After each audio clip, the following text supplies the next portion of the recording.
Did you know that the average person walks by 36 murderers in their lifetime? And in 2023 alone, there are 18,450 people murdered in just the United States.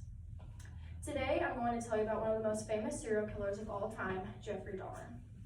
Wouldn't you want to know about someone who lived amongst us doing horrendous acts and he didn't get caught for 13 years?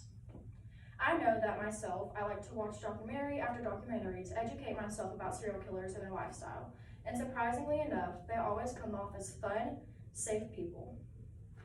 Today we're going to break down the life of Jeffrey Dahmer, starting with the moment he was born to the day he died.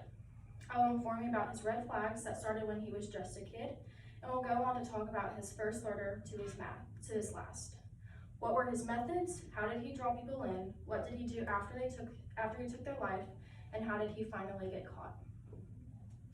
Well, during Jeffrey Dahmer's upbringing, there were some very concerning things that pointed towards his soon-to-be hobby. He was born on May 21st of 1960, and from a young age, he had a fascination with animal bones. He studied how to clean them, preserve them, and then he would keep their small things like skulls in jars. In an interview with Jeffrey Dahmer's dad, he told Dr. Phil that he felt the animals, he would explore their insides, their entrails, and terrible things like that. He said it started off with just roadkill, but it then led to him killing animals in their backyard. At the age of 14, Jeffrey Dahmer said that he had compulsions towards necrophilia, which is sex with the dead, and murder. At the age of 14, he also started alcohol consumption, which led to him being kicked out of the military and arrested for the things he did while he was drunk, including masturbating in front of 2 young boys, indecent exposure, and disorderly conduct. After his alcoholic downfall, he started his murder spree in 1978 at the young age of 18. He was very strategic about his victims. He would make sure they were borderline criminal or they were nomadic, making their disappearance less noticeable. His first victim was an 18-year-old hitchhiker whom he took to his parents' house after he picked him up off the side of the road. He ended up killing him by striking him in the head when he tried to leave, and then strangled him until he stopped breathing. After he killed him, he then chopped up his corpse, placed it in bags, and buried it in his backyard. After this, he went on to kill 3 more people while living at his grandmother's house. She eventually kicked him out due to suspicion and the fear of what he was doing down in her basement. He then continued killing once he moved to his own apartment, which was in a high crime area, so police never took it serious when people reported weird sightings or weird things that were happening in Jeffrey Dahmer's apartment. In March of 1989, he killed another victim. This victim would be the first victim that he preserved. Before chopping up and preserving his body, he took pictures of the corpse and performed sexual acts with it. Over the next 2 years, Jeffrey killed 12 more people. In the same order, he would kill, take pictures, perform sexual acts, and then chop up for preservation or for consumption, which is disgusting. Immediately after his 12th victim, his soon number 13 victim escaped. He was found by someone in the streets who then notified police. He was only 14 years old and he was found running from Jeff's apartment naked. Once the police arrived, Jeff persuaded them that he was his lover and that he was a 19-year-old boy and that he was just drunk and everything he was saying wasn't true.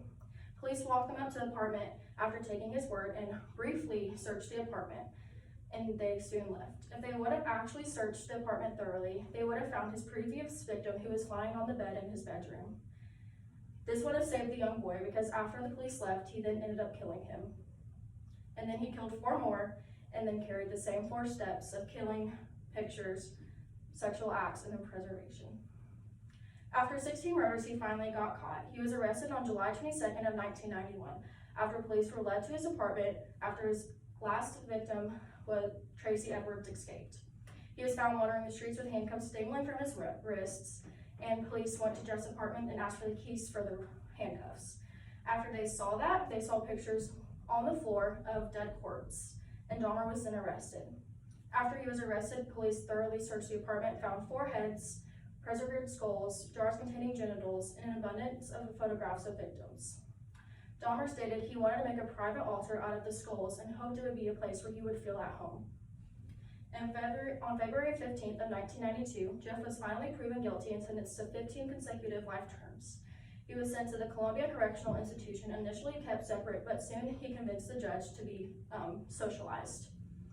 After he convinced the judge to be socialized, he was then killed by one of his fellow inmates, Christopher Scarver, on November 28th of 1994. And in the interview, the inmate claimed that God made him do it. Jeff is dead, but his story still lives on.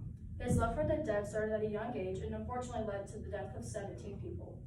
He would lure them into his home, kill them, photograph them, perform sexual acts on them, and then dismember their body parts. He would keep a lot of them for keepsakes, using his preservation skills he learned from his roadkill. He would then choose very carefully who he would kill, making sure he wouldn't get caught in his acts. However, one escaped, leading to Dahmer's life behind bars and solving the case of 17 missing people. Jeffrey soon went through the same thing that his victims did, death by murder. Fast forward today, we are still mourning the lives of the ones Jeffrey Dahmer took and praying that this would never happen again. Jeffrey lived amongst everyone else and still got away with the malicious acts. Don't go home with strangers, keep your guard up, and never be afraid to report a suspected Jeffrey Dahmer. This is Jeffrey Dahmer's talking about what he used to do with roadkill in people's bodies. He was saving body parts such as skulls and skeletons.